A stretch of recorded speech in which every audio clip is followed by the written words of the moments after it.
डर का धंधा इतना अच्छा होता है कि इसमें दोनों तरफ फायदा होता है, दोनों हाथ में लड्डू होता है।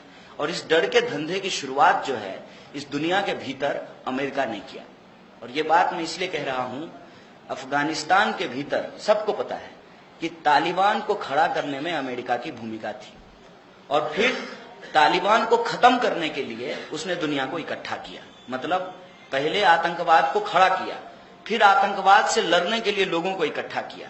और आज जो आप माहौल देश में देखते हैं जिसमें कहते हैं कि आप यदि मोदी जी के साथ नहीं हैं तो आप पाकिस्तानी हैं, आप यदि मोदी जी के साथ नहीं हैं तो देशद्रोही हैं, आप यदि मोदी जी के साथ नहीं हैं तो विकास विरोधी हैं, आप यदि मोदी जी के साथ नहीं हैं तो आप सेना का और भारतीय संस्कृति का अपमान कर रहे हैं, ये क्यों कहा जा रहा है?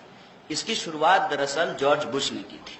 जॉर्ज बुश ने कहा था कि तालिबान के खिलाफ लड़ाई में, ओसामा बिन लादेन के खिलाफ लड़ाई में यदि आप हमारा साथ नहीं दे रहे हैं, इसका मतलब आप आतंकवादियों का साथ दे रहे हैं। हकीकत क्या थी कि उस आतंकवादी संगठन को खड़ा खुद अमेरिका ने किया था। और इसके पीछे की पॉलिटिक्स क्या है? जब यूएसएसआर टूट गया तब अमेरिका के बहुत बड़े अर्थशास्त्रियों ने बैठा और कहा कि अब किस नाम पे धंधा करेंगे? अब तो रूस टूट गया, लेकिन ये हुआ कि अब रूस नहीं है तो किसके बहाने जो है रक्षा का बजट बढ़ाया जाएगा, डर का जो है धंधा कैसे किया जाएगा, हथियार कैसे बेचा जाएगा। तब दुनिया को एक दुश्मन की जरूरत थी। और उसी वक्त जो है हटिंगटन नाम का एक विद्वान हुआ। हटिंगटन ने कहा कि क्लैश ऑफ सिविलाइजेशन का होना बहुत जरूरी है। जब तक दो सिविलाइजेशन आपस में टकराएंगे नहीं, तब तक जो है डर का धंधा नहीं हो सकता है, हथियार की खरीद बिक्री नहीं हो सकती है, और बाजार में जो मंदी आ रही है उसमें उछाल नहीं आ सकता है, मुनाफा नहीं कमाया जा सकता है। और उस थ्योरी को देने के बाद ही एक एक करके आप देखेंगे कि अलग अलग तरह के आतंकवादी संगठन अचानक से जो है अस्तित्व में आते हैं। अब आप देख लीजिए, ये इत्तेफाक नहीं है कि जब तक यूएसएसआर नहीं था तब तक कोई आतंकवादी संगठन नहीं था, जब यूएसएसआर था तो कोई आतंकवादी संगठन नहीं था, और जब यूएसएसआर खत्म हुआ तो अचानक से दुनिया में आतंकवादी संगठन पनपना शुरू कर दिए। और ये जो क्लैश ऑफ सिविलाइजेशन है उसमें सबसे फेवरेबल दुश्मन जो है वो इस्लाम हो सकता था। क्यों? इसकी दो वजह है। एक तो मुसलमान बहुत फेवरेबल दुश्मन हो सकता था क्योंकि वो संख्या वाइज लगभग बराबर था और पूरी दुनिया में मौजूद था। उसका डर जो है पूरी दुनिया को दिखाया जा सकता है। डराने के लिए भी तो कुछ ऐसा इतिहास होना चाहिए ना जिसको दिखा करके डराया जा सकता है। अब हिंदुइज्म का डर कैसे दिखाते? एक ही देश में है तो पूरी दुनिया में तो इस पे धंधा नहीं हो सकता था। दूसरा जो सबसे इंपॉर्टेंट चीज है वो ये समझ लीजिए, जहां इस्लाम है इत्तेफाक से वहां तेल भी है। इस दोनों वजह ने क्या किया कि पूरी दुनिया में एक इस्लामोफोबिक नोशन की शुरुआत की। और रिलीजन जो इंटरप्रेट होता है कुरान के माध्यम से, उससे बिल्कुल अलग एक अलग तरह के रिलीजन का इंटरप्रिटेशन लोगों के सामने रखा गया। और देखेंगे तब उसके बाद दुनिया भर में जो धारावाहिक बने उसमें जो आतंकवादी दिखाया गया वो जाली टोपी पहना हुआ, इतनी बड़ी बड़ी दाढ़ी, उसको आतंकवादी के रूप में प्रस्तुत किया गया। उसको देख करके लगता था कि ये जो ओसामा बिन लादेन का चेहरा है यही आतंकवादी का चेहरा है, यही आतंकवादी है। और देखेंगे सीरियल बने, फिल्में बनी, अखबार में भी जो फोटो आया वो उसी तरीके के बनाया गया। अचानक से जो है अलग अलग जगह पे बम ब्लास्ट होना शुरू हुआ और उस बम ब्लास्ट में जो है मुसलमान गिरफ्तार किए गए। भारत के भीतर भी बाबरी मस्जिद गिराई गई और बाबरी मस्जिद गिराने के बाद अलग अलग जगह पे दंगे हुए। दंगे होने के बाद जो है बम ब्लास्ट की घटनाएं हुई, फिर कुछ मुसलमानों को गिरफ्तार किया गया। और ये सारा जो खेल है, इस सारे खेल में हर तरफ के लोग शामिल थे। ये बात आप नहीं कह सकते हैं कि कुछ मुट्ठी भर मुसलमान इसमें शामिल नहीं थे, कुछ मुट्ठी भर मुसलमान भी इसमें शामिल थे। उसका उदाहरण आप आज भी देख सकते हैं। मुख्तार अब्बास नकवी और शाहनवाज हुसैन तो भाजपा के साथ ही बैठे हुए हैं ना। हर तरफ ये ऐसे लोग थे जो उनको ईमान से कोई लेना देना नहीं था, जिनको धर्म से कोई लेना देना नहीं था, धर्म की जो बुनियादी चीज थी उससे कोई लेना देना नहीं था। ये दुनिया का ग्लोबल जो धंधा था उस धंधे में अपना अपना मुनाफा कमाने के लिए लोग इसमें कूद गए और एक पूरे के पूरे रिलीजन को क्रिमिनलाइज कर दिया गया। और इसके आधार पर जो ग्लोबल धंधा शुरू हुआ उसका रिफ्लेक्शन भारत में भी हुआ। भारत में भी यह बहस बहुत जोर पकड़ने लगी कि सारे आतंकवादी मुसलमान होते हैं। हर बम ब्लास्ट में कोई ना कोई मुसलमान गिरफ्तार किया गया। एक सवाल बस कोई जब आपको कहे तो आप पलट करके जरूर पूछिएगा कि बाबरी मस्जिद गिरने से पहले भी इस देश में ब्लास्ट हुए थे, क्या उसमें कोई मुसलमान था? आजाद देश में किसी हिंदू के द्वारा किसी हिंदू की हत्या की गई थी।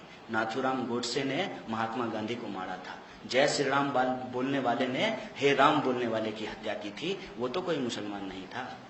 उसके बाद मुझे बताइए, जो आज कहते हैं आप मुसलमानों को कि आप पाकिस्तान चले जाइए, अगर उनको पाकिस्तान जाना होता तो 1947 में ही पाकिस्तान चले जाते।